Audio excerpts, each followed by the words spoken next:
Hey Brick Bloggeteers, Will here, and today we're looking at set 21356 from LEGO Ideas, the River Steamboat. Now this retails for $329.99, so it's a pretty big set. When this first came out, I was interested in it, but the price really kind of put me off. And this thing is huge. So, I didn't know what to think of what the set was. Was it just a pure model like the Titanic? Did it have some interesting play features? Because I'd hope so for 330 bucks. But it was that price tag that stopped me from checking it out. Fortunately, I got a chance to, well, review it, and here it is. So it does have a stand that you can place it on underneath to have it on display. It easily comes off because it just rests on some slopes. So let's move that out of the way. One of the features is that it has working mechanisms for the paddle. So if we move, you can definitely see the paddle working.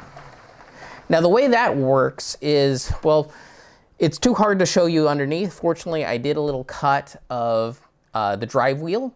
So let's cut to that to see how that's installed underneath the boat. All right, let's take a look at how the Steamboat's drive wheel works. So here's two bags in. You have 4 hull sections, a bow section off to the right, and a brick-built section that has the drive wheel that we're interested in. Now the drive wheel is only connected on the back's end on 2 lift arms. It otherwise hangs down with the wheel in the center. This whole construction is angled downward from the back of the boat, sloping down towards the bow. And the way it maintains this position is you have 2 2x2 inverted tiles that hold the bottom edge, and then on the top edge, which is going to be hard to see, there's 2x2 modified Technic plates with pinholes on the bottom that actually push the lift arms down, locking it in this position so that it maintains connection, so that when you roll it, that engages the gears, and that's going to provide the drive for the rest of the mechanism.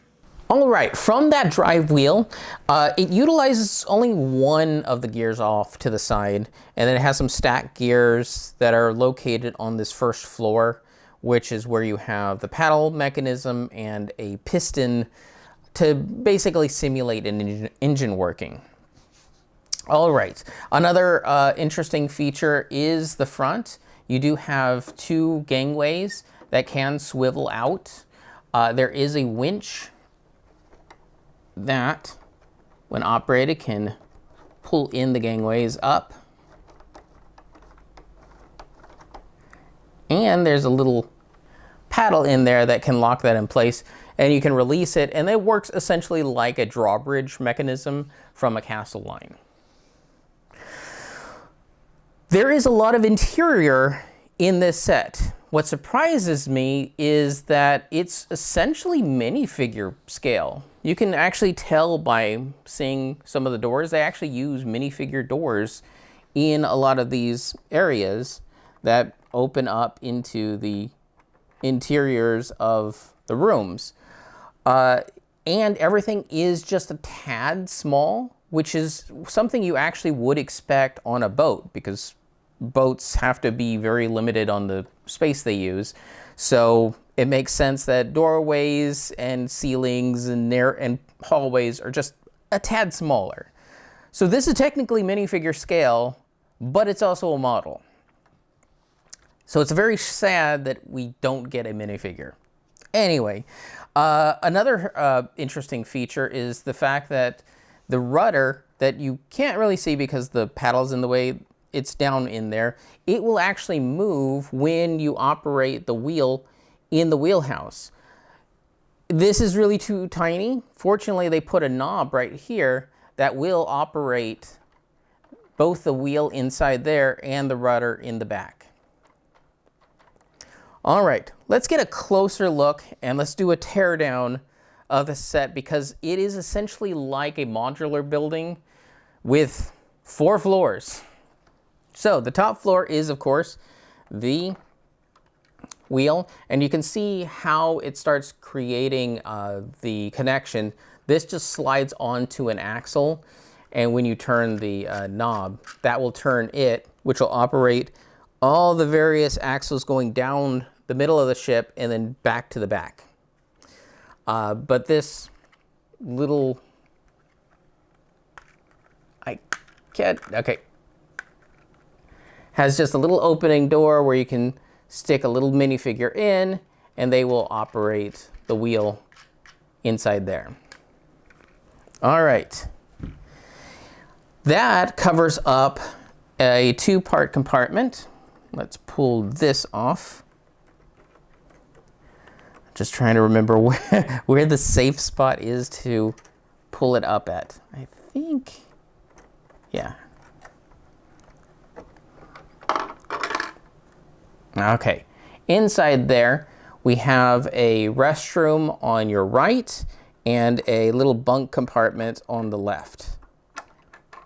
And the bunk compartment does have like a little ladder going up. Inside the bathroom, there's also a shower. There is a small little piece that operates as a towel on a towel bar. You have the toilet paper, a sink. The sink's faucet uses a little pin, which is neat because it's like you push the front to get some water out. There is a sticker to operate as the mirror, but it's not a highly reflective sticker. It's just kind of a shiny enough sticker. All right, and there is a secondary piece that's basically slots in to further connect all the axles throughout the ship. All right, the second floor. Pull out. In here is the eating area with a number of decorative lamps. I do like the tables. They're built upside down, at least the tops are, to put on some saucers, some food, some cone pieces to use as glasses. They use a lightsaber hilt and a little tulip piece to be a little vase on each table. You have decorative lamps on each of the tables hanging off the walls. There is pictures in the back hallway, which is one's a landscape, and then on the other side we have 2 posters. But those are going to be really hard to see. It's mostly for the builders as they're building it out. Now, one compartment we can't really pull out because it's actually built into the model is this back section of the second floor, and that is where we have a little jazz band and all its instruments. All right, this then opens up into the bottommost floor where we have the galley on your right side, which has a little oven, stove, hood for the stove, a little sink. There is a fridge built in there, but it's all built as a solid piece, so you can't interact with the fridge, but it's good enough to know that it's there. On the right side is the engine compartment, is technically underneath the stage area. What's more visible is a museum section that has 3 displays. One you probably wouldn't be able to tell. I mean, we looked at it in all different ways, and all we can say is that it's some sort of steam engine mechanism, a boiler to the side of it, and then a small display that basically shows you how a piston works. And that one actually has a gear, and when you turn the gear, it will operate the piston, which is in a transparent piece, so you can actually see the full piston action moving. Also buried underneath the stage, there are a few stickered element tiles.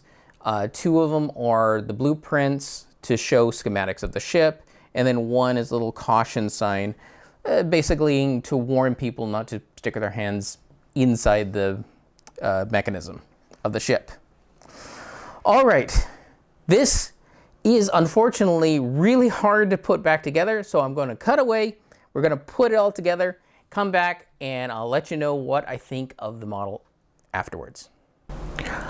All right, we've got the boat back in place. Part of what makes the boat so hard to put back together is the fact there are a number of connections for the axles that go down the center of the ship that you're pretty much trying to connect blind.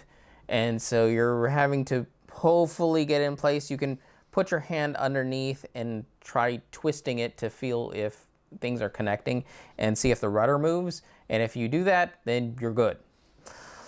All right, for $329.99, the Lego Ideas River Steamboat is a fantastic build. It is a functional build that has the potential for you to stage minifigures on, have a great display, or just leave it as is, put it up on a shelf. It looks fantastic. It has lots of personality and color with the multiple layers, the little buntings at the top, flags, the decorative elements. This is ready to be a showpiece. With that said, most people, I don't think this is for, because it doesn't go that one extra step. It's not a great play set. It is primarily for just display. Only the biggest nautical fans who would have gone out and picked up like the Titanic or the Endurance set are really going to appreciate what this is. And at that price point, I don't blame them because you're paying a premium for it. Now, this does have a ton of great parts. There's like over 170 white telescopes just to form all the railings. And you're talking about a set that still has, it's like a 4,090 some odd piece set. So you do get your money's worth out of it. It's just at that price point, you could probably get a lot more out of the new Goonies set that's coming out. That's a nice big boat. Jack Sparrow's boat, that's in the same price range. The boat that I can never pronounce, it's from One Piece and looks like a giant fish. That would also be another great option. So this, you're just spoiled with lots of options, so that this will sadly kind of get buried and not see a lot of build time, which is sad, but that's what happens when you get to this sort of price point. Hopefully that helps you make a decision. Again, this is set 21356, the River Steamboat.